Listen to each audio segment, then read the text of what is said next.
ಇವತ್ತು ಉಪ್ಪಿಟ್ಟು ಮಾಡೋಣ ಅಂದ್ಕೊಂಡಿದ್ದೀನಿ. ಬಟ್ ನೆನ್ನೆ ನೈಟೇ ಡಿಸೈಡ್ ಮಾಡಿರಲಿಲ್ಲ ಏನು ಮಾಡಬೇಕು ಅಂದ್ಬಿಟ್ಟು.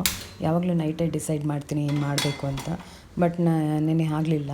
ಸೊ ಹಾಗಾಗಿ ಮಾರ್ನಿಂಗು ಬೇಗ ಆಗುವಂಥದ್ದು ಉಪ್ಪಿಟ್ಟೆ ಅಂದ್ಬಿಟ್ಟು ಸರಿ ಅಂತ ಉಪ್ಪಿಟ್ಟು ಮಾಡೋಣ ಅಂದ್ಬಿಟ್ಟು ಒಂದು ಇದು ಫ್ರೈ ಪ್ಯಾನ್ ಇಟ್ಕೊಂಡು ಇನ್ನೊಂದು ಈ ಕಡೆ ಒಂದು ಫ್ರೈ ಪ್ಯಾನ್ ಇಟ್ಕೊಂಡಿದ್ದೀನಿ. ಒಂದು ರವೆ ಹುರ್ಕೊಳ್ತೀನಿ ಈ ಕಡೆ ಸೈಡಲ್ಲಿ, ಇನ್ನೊಂದು ಕಡೆ ಹಾಗೆ ಒಗ್ಗರಣೆ ಹಾಕ್ಕೊಳ್ತೀನಿ. ಸೊ ಎಣ್ಣೆ ಹಾಕ್ಕೊಂಡಿದ್ದೀನಿ. ಇವಾಗ ಒಂದು 5-6 ಸ್ಪೂನ್ ಹಾಕ್ಕೊಂಡ್ರೆ ಸಾಕಾಗತ್ತೆ ಉಪ್ಪಿಟ್ಟಿಗೆ. ಸರಿ ಎಣ್ಣೆ ಹಾಕ್ಕೊಂಡು ಈ ಕಡೆ ರವೆನೂ ಹಾಗೆ ಫ್ರೈ ಮಾಡ್ತಾ ಇರ್ತೀನಿ. ರವೆನ ಕೆಲವರು ಹಾಗೆ ಹಾಕ್ತಾರೆ, ಬಟ್ ನಾವು ಸ್ವಲ್ಪ ಫ್ರೈ ಮಾಡಿ ಹಾಕ್ತೀನಿ. ಅವಾಗ ಚೆನ್ನಾಗಿರುತ್ತೆ ಒಂಥರ ಕ್ರಿಸ್ಪಿಯಾಗಿ. ಸರಿ ಇವಾಗ ಒಂದು ಸ್ವಲ್ಪ ಸಾಸಿವೆ ಹಾಕ್ಬಿಟ್ಟು ಒಂದು 1/2 ಟೇಬಲ್ ಸ್ಪೂನು ಸಾಸಿವೆ ಹಾಕ್ತೀನಿ ಮತ್ತು ಜೀರಿಗೆ ಹಾಕ್ತೀನಿ. ಸೊ ಸಾಸಿವೆ ಜೀರಿಗೆ ಇಷ್ಟೇ ಹಾಕೋದು. ಕಡಲೆಬೇಳೆ ಉದ್ದಿನಬೇಳೆ ಏನೂ ಯೂಸ್ ಮಾಡಲ್ಲ, ನಮ್ಮ ಹಸ್ಬೆಂಡ್ ತಿನ್ನಲ್ಲ. ಹಾಗಾಗಿ ಸರಿ ಇದಕ್ಕೆ ಇವಾಗ ಈರುಳ್ಳಿ ಮತ್ತು ಹಸಿಮೆಣಸಿನ್ಕಾಯಿ ಮತ್ತು ಕರಿಬೇವಿನ ಸೊಪ್ಪು ಇದೆಲ್ಲ ಹಾಕ್ಕೊಂಡು ಚೆನ್ನಾಗಿ ಫ್ರೈ ಮಾಡಬೇಕು. ಅಮ್ಮ ಮನೆಯಲ್ಲಿ ಕಡಲೆಬೇಳೆ ಉದ್ದಿನಬೇಳೆ ಇಲ್ಲದೇ ಉಪ್ಪಿಟ್ಟು ಮಾಡಲ್ಲ. ಈವನ್ ಚಿತ್ರಾನ್ನ ಮಾಡಬೇಕಾದ್ರೂ ಅಷ್ಟೇ ಕಡಲೆಬೇಳೆ ಉದ್ದಿನಬೇಳೆ ಹಾಕ್ತಾರೆ. ಸೊ ಇಲ್ಲಿ ನಮ್ಮ ಹಸ್ಬೆಂಡ್ ತಿನ್ನಲ್ಲ, ಹಾಗಾಗಿ ಅದೇನು ಯೂಸ್ ಮಾಡೋಕ್ಕೆ ಹೋಗಲ್ಲ. ಸೊ ನನಗಿಷ್ಟ, ಬಟ್ ಏನು ಮಾಡೋದು, ಅವ್ರು ತಿನ್ನಲ್ವಲ್ಲ. ಹಾಗಾಗಿ ಅವ್ರಿಗೆ ಹೇಳ್ತಾರೆ ಹಾಗೆ ಇದು ಮಾಡೋಣ ಅಂದ್ಬಿಟ್ಟು ಕಡಲೆಬೇಳೆ ಉದ್ದಿನಬೇಳೆ ಏನೂ ಹಾಕೋಕ್ಕೆ ಹೋಗಲ್ಲ. ಸರಿ ಹಾಗೆ ರವೆನೂ ಈಗ ಅದನ್ನು ಫ್ರೈ ಆಯಿತು. ಈಗ ಈರುಳ್ಳಿ ಚೆನ್ನಾಗಿ ಬ್ರೌನ್ ಆಗೋವರೆಗೂ ಚೆನ್ನಾಗಿ ಫ್ರೈ ಮಾಡ್ಕೋಬೇಕಾಗತ್ತೆ, ಚೆನ್ನಾಗಿರುತ್ತೆ ಅವಾಗ. ಹಾಗೆ ಲೈಟಾಗೂ ಸ್ವಲ್ಪ ವೈಟ್ ಇದ್ದಂಗೂ ನಾವು ಇದು ಮಾಡ್ಬೋದು ಈರುಳ್ಳಿನ.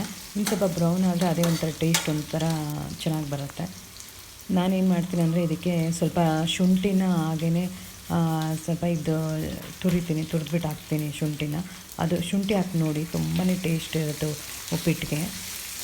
ಈ ಥರ ಶುಂಠಿ ಎಲ್ಲ ಹಾಕಾದ್ಮೇಲೆ ನಾನು ಮತ್ತೆ ಅದಕ್ಕೆ ಸ್ವಲ್ಪ ಗರಂ ಮಸಾಲನೂ ಒಂದು 1/4 ಸ್ಪೂನು ಅಂದರೆ ಒಂದು 1/4 ಟೇಬಲ್ ಸ್ಪೂನಷ್ಟು ಗರಂ ಮಸಾಲನೂ ಹಾಕ್ತೀನಿ. ಟೇಸ್ಟ್ ಚೆನ್ನಾಗಿರುತ್ತೆ. ಈ ಶುಂಠಿ ಗರಂ ಮಸಾಲ ಹಾಕ್ತೀವಲ್ಲ ಅದು ಚೆನ್ನಾಗಿರುತ್ತೆ. ಮತ್ತು ತೆಂಗಿನ ತುರಿ 1-2 ಸ್ಪೂನ್ ತೆಂಗಿನ ತುರಿನೂ ಸಹ ಹಾಕ್ತೀನಿ, ತುರಿದಿರ್ತೀನಲ್ಲ. ಸೊ ಅದನ್ನ 1-2 ಸ್ಪೂನ್ ಹಾಕ್ಕೋಬೇಕಾಗತ್ತೆ. ಇದು ನೋಡಿ ಈ ರೀತಿ ಮಾಡಿ, ತುಂಬಾ ಚೆನ್ನಾಗಿರುತ್ತೆ ಉಪ್ಪಿಟ್ಟು. ಸರಿ ಇದೆಲ್ಲ ಆದಮೇಲೆ ಅದೇ ಹೇಳಿದ್ನಲ್ಲ ಗರಂ ಮಸಾಲ ಅಂತ, ಅದನ್ನು ಒಂದು 1/4 ಸ್ಪೂನ್ ಹಾಕ್ಕೊಳ್ತೀನಿ. ಸೊ ಟೇಸ್ಟ್ ಒಂಥರ ಡಿಫ್ರೆಂಟ್ ಇರುತ್ತೆ ಇದು ಉಪ್ಪಿಟ್ಟು. ಈಗ ಉಪ್ಪಿಟ್ಟು ತಿನ್ನಲ್ಲ ಅನ್ನೋರು ಸಹ ಈ ಥರ ಮಾಡಿದ್ರೆ ಆರಾಮಾಗಿ ತಿನ್ಬೋದು ಉಪ್ಪಿಟ್ಟನ್ನ.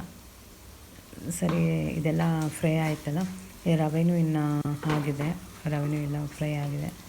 ಸರಿ ಅದನ್ನು ರವೆನೂ ಇನ್ನು ಆಫ್ ಮಾಡ್ತೀನಿ ಆಗಿದೆ ಅಂದ್ಬಿಟ್ಟು.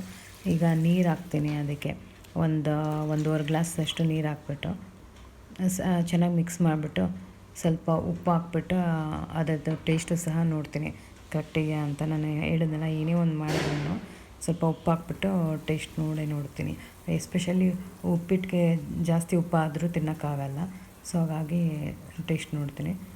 ಕೆಲವೊಂದು ಟೈಮ್ಗಳಲ್ಲಿ ಮಾತ್ರ ಬೇರೆ ಸಾಂಬಾರು ಅದು ಇದು ಮಾಡಬೇಕಾದ್ರೆ ಟೇಸ್ಟ್ ಇಲ್ಲ ಅಂದ್ರೂ ಸ್ವಲ್ಪ ಇದು ಅಡ್ಜಸ್ಟ್ ಆಗುತ್ತೆ. ಬಟ್ ಉಪ್ಪಿಟ್ಟಿಗೆಲ್ಲ ಕರೆಕ್ಟಾಗಿ ನೋಡ್ಕೋಬೇಕು.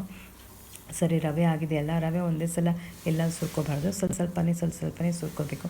ನೀಟಾಗಿ ಮಿಕ್ಸ್ ಆಗಬೇಕಲ್ಲ ಅದಕ್ಕೆ, ಇಲ್ಲಾಂದರೆ ಗಂಟು ಆಗಿಬಿಡುತ್ತೆ. ಅದು ಗಂಟು ಆಗದಿರೋ ಥರ ನೀಟಾಗಿ ಅದನ್ನು ತಿರುಗಿಸ್ತಾ ಇರಬೇಕು, ಕೈ ಬಿಡ್ದಂಗೆ. ಅದು ಸ್ವಲ್ಪ ಗಟ್ಟಿ ಆಗೋವರೆಗೂ ರವೆ ನೀಟಾಗಿ ಅದರೊಳಗೆ ನೀರೆಲ್ಲ ಮಿಕ್ಸ್ ಆಗಿ ಅದು ನೀರೆಲ್ಲ ಹಿಂಗೋವರೆಗೂ ಚೆನ್ನಾಗಿ ಹಾಗೆ ತಿರುಗಿಸ್ಕೋಬೇಕು. ಸರಿ ಈ ಥರ ಆಯ್ತಲ್ಲ, ಇವಾಗ ನೀಟಾಗಿ ಆಗಿದೆ. ಸೊ ಇವಾಗ ಏನು ಮಾಡ್ತೀನಿ ಅಂದರೆ ಸ್ವಲ್ಪ ಇದನ್ನ ಮುಚ್ಚಿ ಇಡ್ತೀನಿ. ಒಂದು ಲಿಡ್ ಮುಚ್ಚಿಟ್ರೆ ಸ್ವಲ್ಪ ಹಾಗೆ ಹಬೆಯಲ್ಲಿ ನೀಟಾಗಿ ಚೆನ್ನಾಗಿ ಬೇಯುತ್ತೆ ಅಂದ್ಬಿಟ್ಟು ಅದನ್ನ ನಾನು ಒಂದು 2-3 ನಿಮಿಷ ಮುಚ್ಚಿದ್ರೆ ಸಾಕಾಗುತ್ತೆ. ಮತ್ತು ತುಪ್ಪನೂ ಸಹ ಹಾಕ್ತೀನಿ, ಹಾಗೆ 1 ಸ್ಪೂನಷ್ಟು ತುಪ್ಪ ಹಾಕ್ತೀನಿ. ಚೆನ್ನಾಗಿರುತ್ತೆ ಇದಕ್ಕೆ ತುಪ್ಪ ಹಾಕಿದ್ರೆ, ಅಂದರೆ ಅವಾಗ ಒಂದು ಸ್ವಲ್ಪ ಲೈಟಾಗಿ ಸ್ಮೂತಾಗೂ ಅನಿಸುತ್ತೆ ತಿಂತಾಯಿದ್ರೆ. ಸೊ ತುಪ್ಪ ಹಾಕಿದ್ಮೇಲೆ ಒಂದು ಸಲ ಎಲ್ಲ ನೀಟಾಗಿ ಎಲ್ಲ ಮಿಕ್ಸ್ ಕೊಟ್ಕೋಬೇಕಾಗತ್ತೆ. ತುಂಬಾ ಚೆನ್ನಾಗಿರುತ್ತೆ. ಈ ರೀತಿ ಮಾಡಿ ನೋಡಿ ಒಂದ್ಸಲ. ಸೊ ಅಮ್ಮ ಮನೇಲಿ ಬನ್ಸಿ ರವೆ ಮಾಡ್ತೀವಿ. ನನಗೆ ಬನ್ಸಿ ರವೆ ಅಂದರೆ ತುಂಬ ಇಷ್ಟ. ಸೊ ಇವ್ರು ತಿನ್ನಲ್ಲ ಬನ್ಸಿ ರವೆ, ಸೊ ನಾರ್ಮಲ್ ರವೆನೇ ಇವ್ರು ತಿನ್ನೋದು. ಸೊ ಹಾಗಾಗಿ ಬನ್ಸಿ ರವೆ ಇಲ್ಲಿ ನಮ್ಮ ಮನೇಲಿ ಇಲ್ಲಿ ಮಾಡೋದಿಲ್ಲ. ಸೊ ಅಮ್ಮ ಮನೆಗೆ ಹೋದಾಗ ಅಲ್ಲಿ ಮಾಡಿಸ್ಕೊಂಡು ತಿಂತೀನಿ ಬನ್ಸಿ ರವೆದು ಉಪ್ಪಿಟ್ಟು.